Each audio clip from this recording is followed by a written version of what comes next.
Здравейте! Събрали сме се тук в този хубав хотел в сърцето на Родопа планина, за да представим възможностите за културен туризъм в Родопите пред нашите италиански приятели.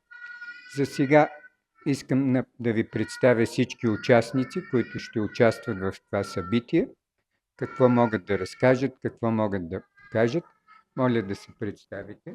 Здравейте, казвам се Мария Манолова Дерменджиева и съм собственик на хотела. Имате ли много гости в хотела и какво най-много им харесва на тях тук? Да, гордеем се, че имаме доста гости. Най-много им харесва минералната вода и вкусната домашна храна, която предлагаме. Супер! Аз съм възхитен и от интериора, и от стаите, но ще има време да ги погледнем. А вие? Казвам се Анна Костова и съм маркетинг менеджер на хотела. Браво, много добре.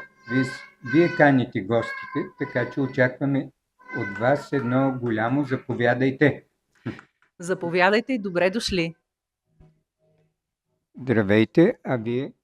Здравейте, казвам се Петя Георгиева и представям СПА центъра.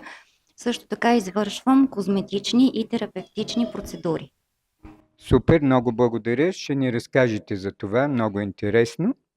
Вие с какво се занимавате в хотела? Здравейте, аз съм Таня Дидрова и съм администратор в хотела. Браво, много добре. Вие сте на първия фронт в работата с клиентите. Тук нашата приятелка ще се представи. Здравейте, казвам се Рени Бакърджиева. Две специалности имам. Дигитален маршрутизатор за Западни Родопи и експерт културен туризъм. Браво, много добре. Ще се радваме да разкажеш по-подробно. Добър ден на всички. Казвам се Белгин Асанов. Повече от 20 години се занимавам с популяризиране на културния туризъм в Западните Родопи. По-точно в общините Девин, Борино, Доспат. Мисля, че има какво да покажем на нашите италиански приятели и в културно, и в кулинарно отношение, и в исторически план имаме обекти, които представляват интерес. И в поддръжката и реставрацията на културно-историческите паметници. И с така да се занимавам повече от 15 години, така че и можем да се похвалим с тези. Браво, много добре. Сериозен екип сме създали. Добре сте ни заварили. Това е традиция, предполагам, и по този начин се посрещат гостите с пита и домашна ракийка, казва колежката. Добре.